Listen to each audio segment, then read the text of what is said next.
Hi, I'm Lisa. Welcome to How Tuesdays at Lori's Country Cottage. Join me to learn how to make folded tree napkins.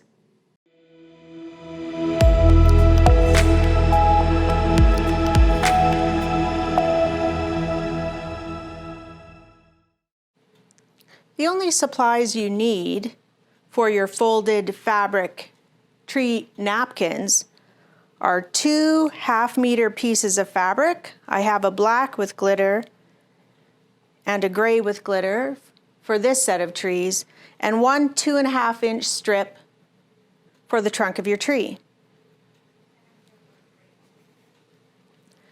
What we're going to do with our half-meter cuts of fabric is create 2 half circles. In order to do that, I'm going to cut my half-meter in half. It should be approximately 20 inches, so I'm going to cut it approximately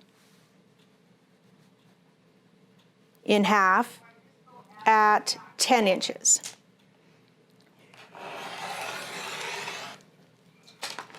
There we go. I'll slide that to the side. And then I'm going to show you 2 different ways of creating your half circles. My preferred way of making half circles uses the Quick Trim and Circle Ruler by Karen Montgomery. I'll try and give you a little close-up. There are holes at this end of the ruler. They're the pivot point. And then there are also holes at the 1-inch marks along the length of the ruler. Let me show you how it works. The first thing I need to do is find the center of my fabric. So I'm just going to create a little pleat there.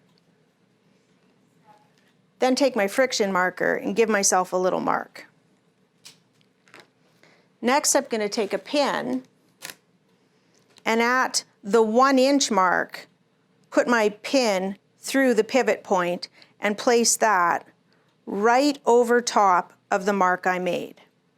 So my pin is at the 1-inch placement. There we go.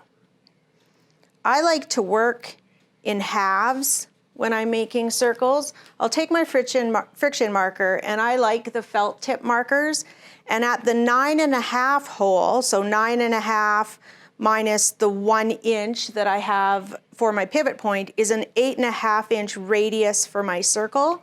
I'm going to simply put my felt marker in and spin my ruler. Then I'll bring it back up to the top and do the other half of my half circle. And there is my half circle with an 8.5-inch radius. The next thing I have to do is cut it out. So I just take my rotary cutter and follow the line.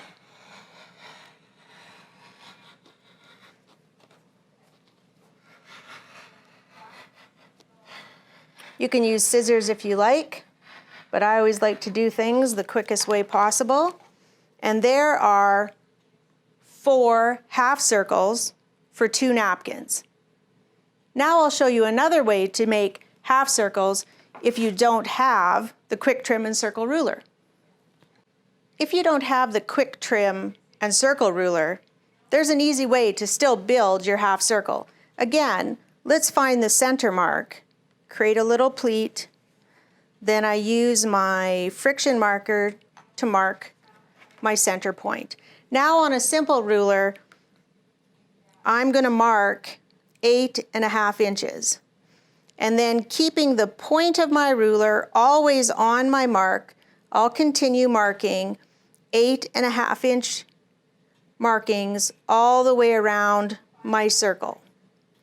Now, if you have a darker fabric, you can use a yellow friction marker or a white chalk marker to make these marks. Just continue all the way around your circle.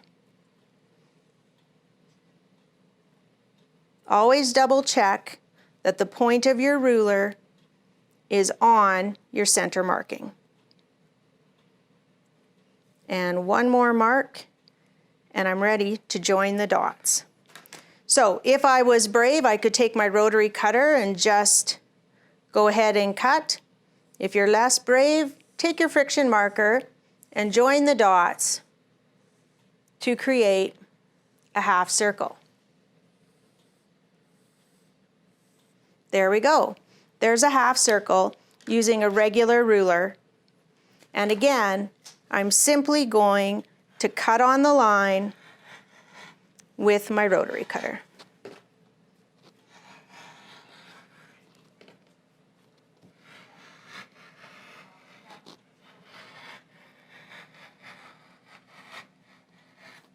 There we have it. 4 more half circles to create 2 more napkins. Let's move on to cutting our tree trunks. To create our tree trunks, I've taken my 2.5-inch strip of trunk fabric, and I'm going to cut 4 2-inch by 2.5-inch pieces for the trunk.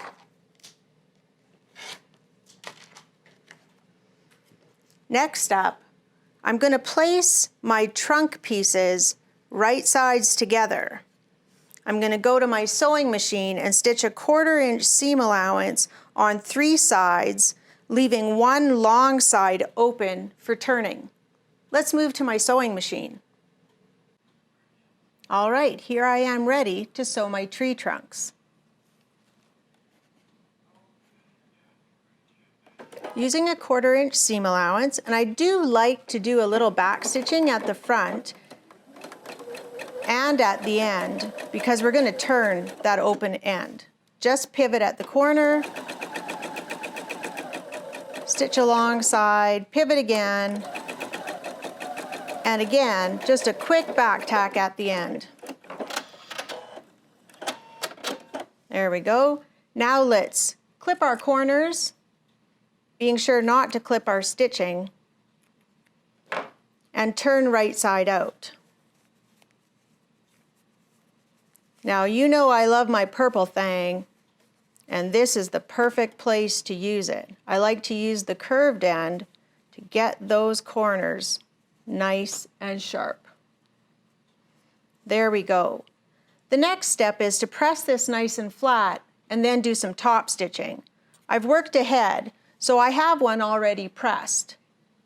I've chosen contrasting thread for my tree trunk that also coordinates with my other fabric. So I'm going to go ahead and do an 1/8-inch top stitch all the way around this tree trunk.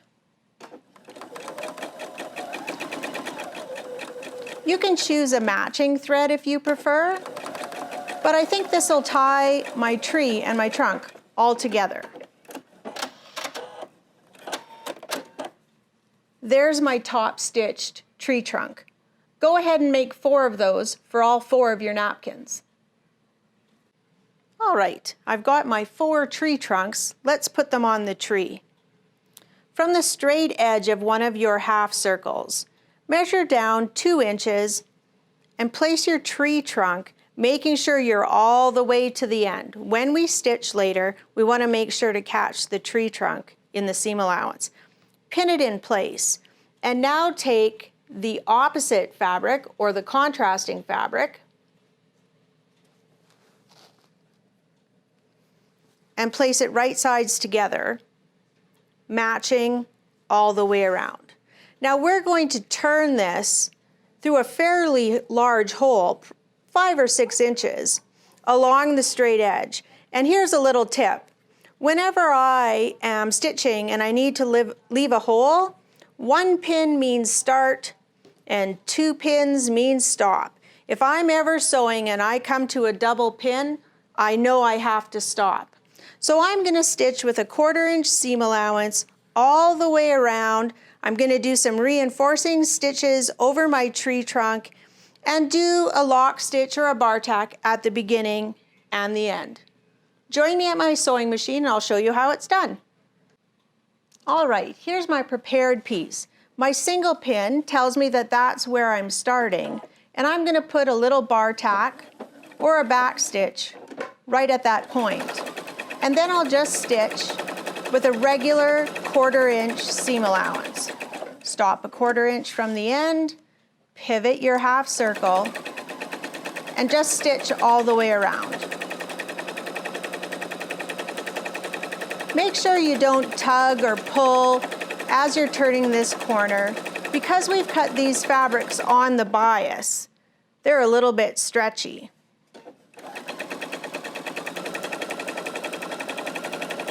And now I can feel that I'm getting close to my tree trunk. When I get to my tree trunk, I'm going to do a little back stitch where it comes onto the tree trunk and where it comes off. And then again, I'll pivot at the corner. And because I've come to my double set of pins, I know that that's the end of my stitching, and I do a little back stitch. Excellent. Repeat that for all 4 of your napkins, and then we'll move to the pressing surface, and I'll show you the next step. All right, now that you've sewn your 4 napkins together in its half circle, it's time to turn. Before I turn it, I like to press my opening nice and flat. It just makes it easier when I've turned it right side out. So I'll do that for both sides. As I'm pressing this second one, I like to make sure they both match up here. It'll just help me later on. There we go. Now I'll turn it. We've left a nice big hole, so it's easy to turn. I can get my hand all the way inside. Don't forget to take that pin out. And you know what I'm reaching for next. That's right, my purple thing. That curved edge is great for dragging along the curve of this circle. And of course, I'm going to use the point in the corners.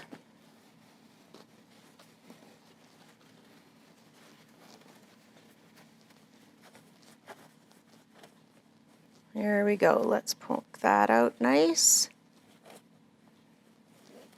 Excellent.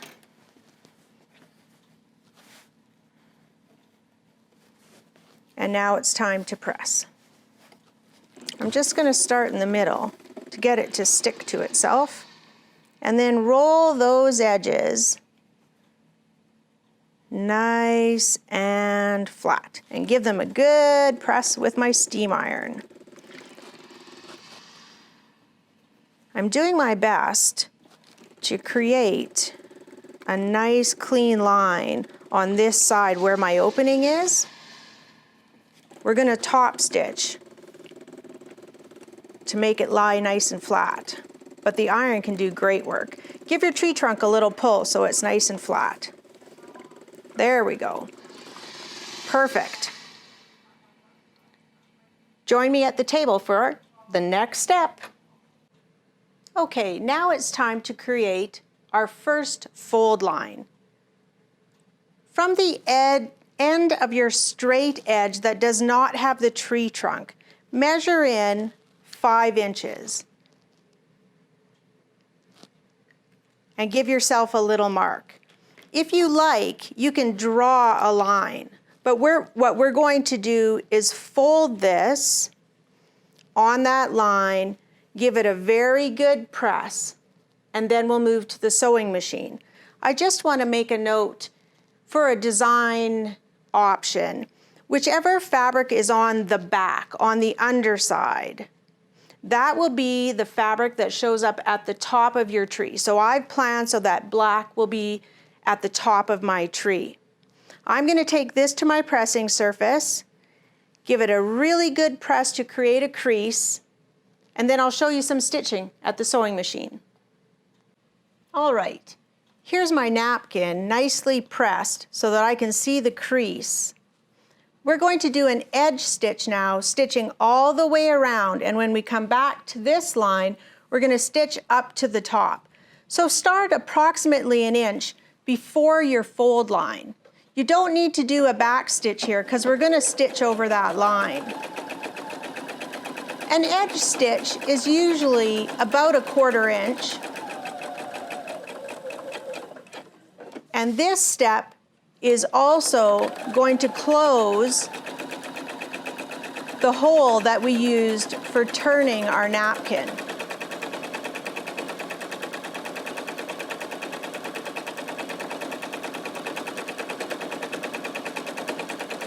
Adding stitching also adds stability to your projects. Gives them a little bit of form and stiffness. And I'm just going to slow down as I stitch over my tree trunk. And time to pivot once more.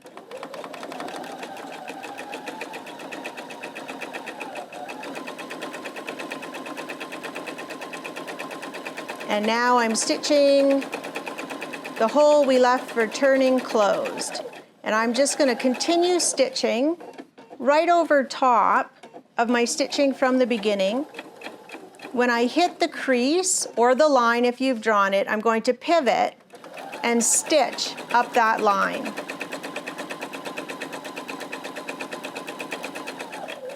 Do a little back stitch right at the end here because we won't be stitching over top of that again. Excellent. Repeat that for all 4 napkins, and I'll meet you at the pressing surface and we'll do some folding.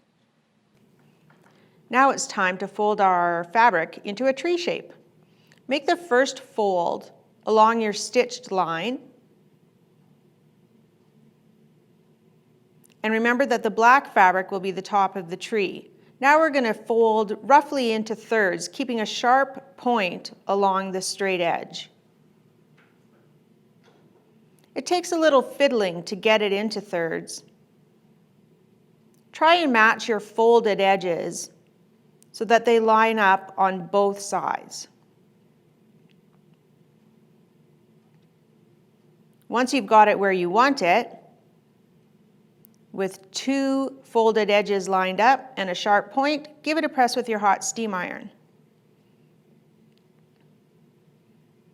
For the next step, we're going to flip the whole thing over. I can feel the folded edge from the other side, and I'm going to fold, keeping that sharp point, and try and line up my new fold along the fold that's already there. And once again, I can feel my folded edge, and I'll fold my fabric back, keeping a sharp point. Now I'll flip it over for the fine tuning. I'm going to try and keep all my folded edges nice and straight and lined up on both sides. When I'm happy with it, out comes my hot steam iron, and I give it a good press. You could even use best press in this final stage.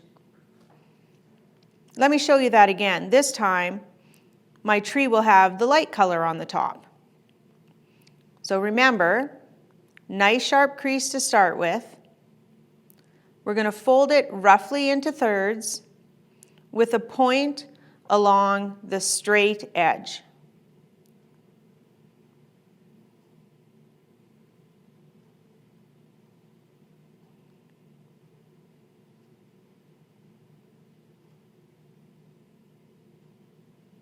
Once I feel I have everything lined up correctly, out comes my iron. Once I have those creases set, I flip it all over and we'll do the second set of folding. Remember to feel for the folded edges on the other side, fold back keeping a sharp point so it's nice and even. Now you can feel the second set of folds, fold back along that point, and we'll flip it over and do the fine tuning again.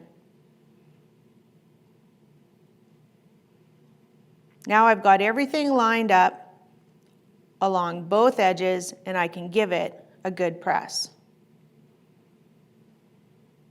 There are my 2 trees with 2 different colors on the top. This is very forgiving. If you fold it and you don't like how it looks, you can simply open it up, fold it flat, and press it again. I hope you enjoyed the demo. So you watched me make my sparkly tree napkins in the demo, but I made a second set using less whimsical fabric. You could choose Christmas fabric if you wanted Christmas trees on your dining table at Christmas and keep them themed like that. But I feel like these pine cone napkins are good year-round. Thanks for joining me for How Tuesdays at Lori's Country Cottage. Join us tomorrow for What's Up Wednesday with Tanya.